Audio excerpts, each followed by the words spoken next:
Hello दोस्तों, नमस्ते, प्रणाम। कैसे हैं आप लोग? उम्मीद है आप लोग स्वस्थ और मस्त होंगी। मैं आपकी दीपिका, मैं हूँ आपकी दीपिका। आप लोग लाइफ में कभी कभी मेरी मम्मी को दीपिका बोल देते हैं, तो वो उनका नाम है बिंदु। आप लोग उनको बिंदु कह के बुलाइए। इन्हीं के नाम से चैनल बना हुआ है। तो मेरी मम्मी के नाम से भी बना है बिंदु के गीत। उसको भी दूसरी आईडी है दोस्तों, सब्सक्राइब कर लीजिएगा, लाइक कमेंट शेयर ज़रूर कीजिएगा। 300 से ज़्यादा सब्सक्राइब है उस पर भी, लेकिन आप लोग वॉच करिएगा और उस पर भी जल्दी से जल्दी वॉच टाइम बढ़ाइए, और ताकि जल्दी से वो भी मोनेटाइज हो जाए। तो आप सबके आशीर्वाद के बिना कुछ नहीं हो पाएगा दोस्तों। तो चलिए सुनाते हैं आज हम एक प्यारा सा पानी पी ली धमाकेदार, या प्यास भी लगी है दीपिका को। गला बिल्कुल मेरा नहीं चल रहा है, बिल्कुल भी नहीं चल रहा है। फिर भी लेकर इनको जबरदस्ती बैठी हूँ। तो चलिए सुनाते हैं प्यारा सा चटाकेदार धमाकेदार सुहाग गीत है। तो देखा गेंदा के फूले में हमारे लगे ही बिना बैठी है। गेंदा के लगे महका बहुत तेज, लेकिन अबे फुलाना ने जो फुलाना रहा ने तोड़ के हम तोड़ के अपने बाल में लगा लिए। अपने बाल में भी लगा लिए। यही कहीं था, फेंक दिया अभी इसको। इसे देखिए। तो चलिए सुनाते हैं आप सभी को प्यारा सा सुहाग गीत।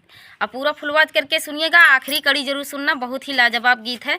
तो चलिए सुनाते हैं प्यारा सा सुहाग गीत। मोरे पीछा वारे गेंदावा का फूलवा, यार गेंदावा फूलाई का चानर रे लाला नावा, अरे गेंदावा फूलाई का चानर रे लाला नावा, अरे मोरे पीछा वारे गेंदावा का फूलवा, यार गेंदावा फूलाई का चानर रे लाला नावा, यार गेंदावा फूलाई का चानर रे लाला नावा, अरे गेंदावा के तोड़ी तोड़ी गजरा बनाए, अरे बिचावा लगाए गुलाब रे लाला नावा, अरे बिचावा लगाए गुलाब रे लाला नावा, अरे गेंदावा का तोड़ी तोड़ी गजरा बनाए, अरे बिचावा लगाए गुलाब रे लाला नावा, अरे बिचावा लगाए गुलाब रे लाला नावा, अरे गजरा पहिरी दुल्हे गए ससुररिया, अरे दुल्हिनी डेवड़िया के ठाड़ रे लाला नावा, अरे दुल्हिनी डेवड़िया के ठाड़ी रे लाला नावा, अरे गजरा पहिरी दुल्हे गए ससुररिया, अरे दुल्हिनी डेवड़िया के ठाड़ी रे लाला नावा, अरे दुल्हिनी डेवड़िया के ठाड़ी रे लाला नावा, अरे कहाँ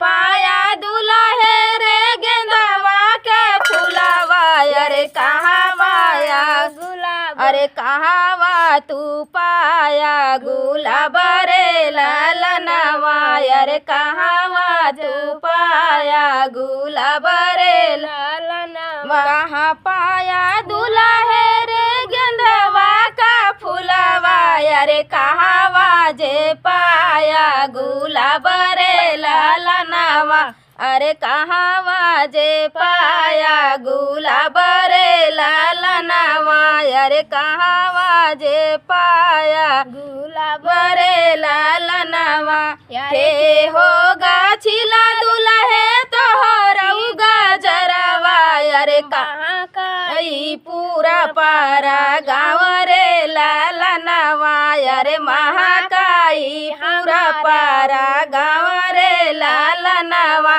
के होगा छेला दुल्हे तोहरऊ गजरवा, अरे महाकाई पूरा पूरा गाँव रे लाला नावा, अरे महाकाई पूरा पारा गाँव रे लाला नावा, अरे महाकाई पूरा पारा गाँव रे लाला नावा, अरे मोरे पीछा वरवा मालिनिया का बिटिया, अरे ओसे मोरा बड़ा बेउहार रे लाला नावा, नवा अरे ओ से मोरा बड़ा बेउहार रे लाला नवा अरे मालिनी बिटिया दिहेस गेंदावा का फूलावा अरे फूलावा गुहाई जब गुथाई रे लाल मालिनी बिटिया दिहिस गेंदावा का फूलावा